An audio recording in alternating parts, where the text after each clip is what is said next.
a strange situation because this has been reported in very differing ways in the media, can make you think it's one thing, and it really exposes a number of flaws in both the Eastern Orthodox group, but also in the liberal West we have. So recently, the Ukrainian government has banned a Orthodox group known as the Orthodox Church of Ukraine, and you'll see why that matters, which typically has been run by, or at least has big associations with, the Moscow Patriarchate, so the Russian Orthodox Church.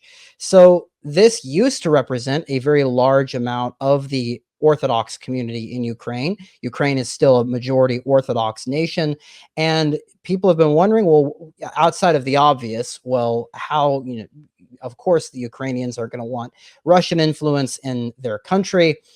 But what's the deal with what Ukraine did? Did they ban the entire Orthodox Church? Well, no, it's a bit complicated, and we need to understand some history behind it. So, long time ago, when Ukraine and Russia used to be one, a group called the Kievan Rus, it was operated really under one jurisdiction, which was the Metropolitan of Kiev and all Rus. But when the Mongols invaded Russia and the Poles took over the western half, which became Ukraine, it fractured everything. And the bishop who used to be in Kiev as the Russians call it, moved that jurisdiction to Moscow, and that became really the prominent Russian see in the Moscow Patriarchate. And in the West, there was always this conflict of who does Ukraine belong to? Does it belong in the jurisdiction of the Greek Orthodox or the Russian jurisdiction? And eventually things came to a head when a number of Ukrainians left the Orthodox and became Catholics. And that is the origin of the Ukrainian Catholic Church, or the Ruthenian Catholic Church. We're simplifying quite a bit. But when the Russians eventually took the Ukrainians over again, they asserted their jurisdiction. The Greek Orthodox let way and let the Russians have jurisdiction over this area. And when the Soviets took over, the Ukrainian church started asserting its own independence. The Orthodox call this something called autocephalusy, which means being independent from any other jurisdiction. So not having to really listen to Constantinople, Moscow, they're their own church. And eventually, of course, they were sort of stabbed in the back by the communists, as to be expected. All of that church land was liquidated.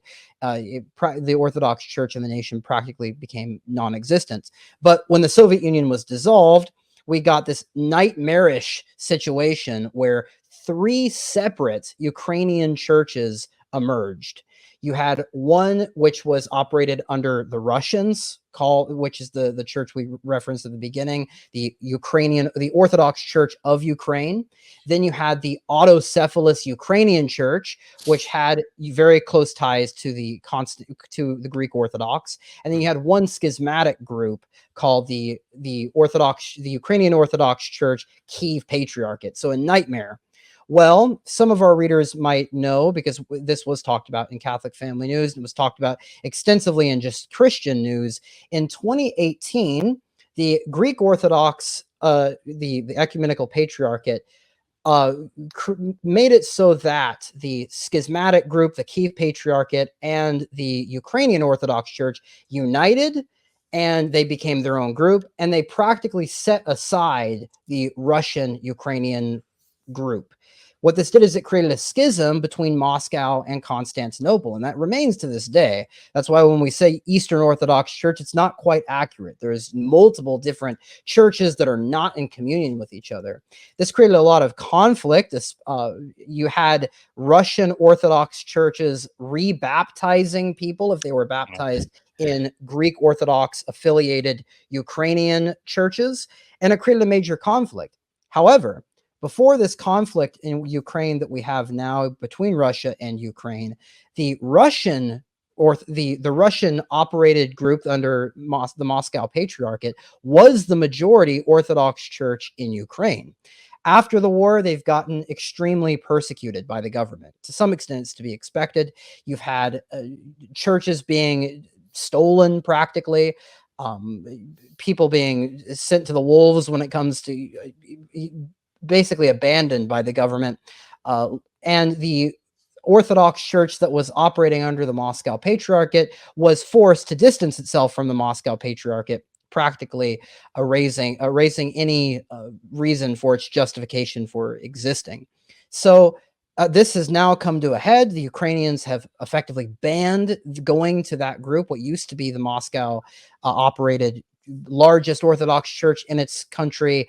And this shows two things. Firstly, it shows, if this sounds complicated, it's because it is. And it shows the nightmare that your church becomes both in Protestantism and in Eastern Orthodoxy when you don't have, you're not united to one head, because authority is the center of unity.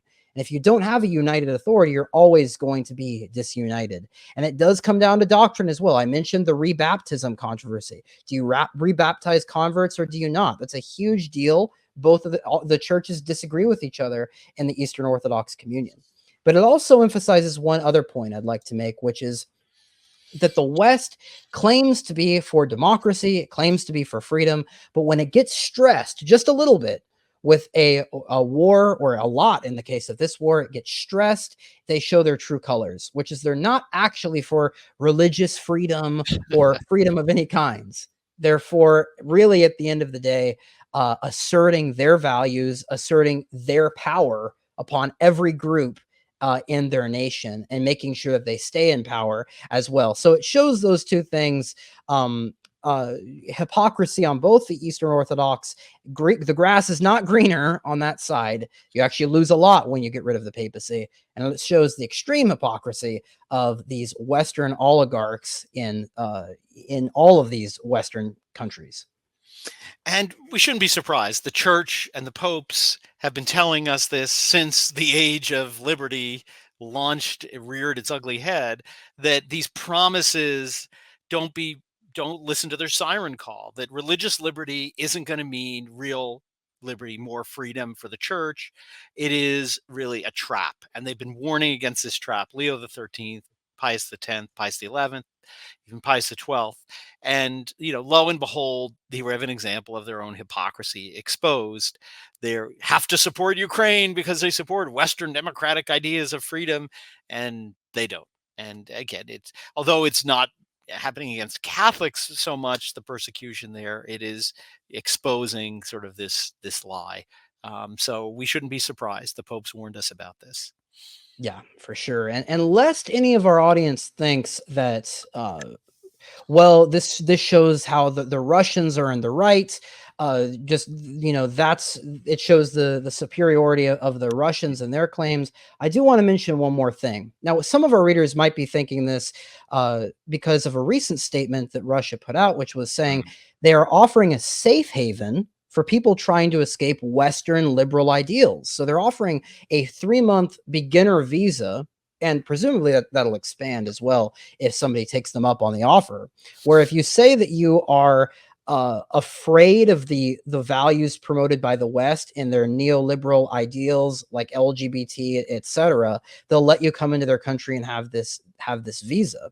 However, it's important to note that even though these sort of alternative countries like Russia might be showing that they are promoting traditional values, they mean something different than when we say traditional values.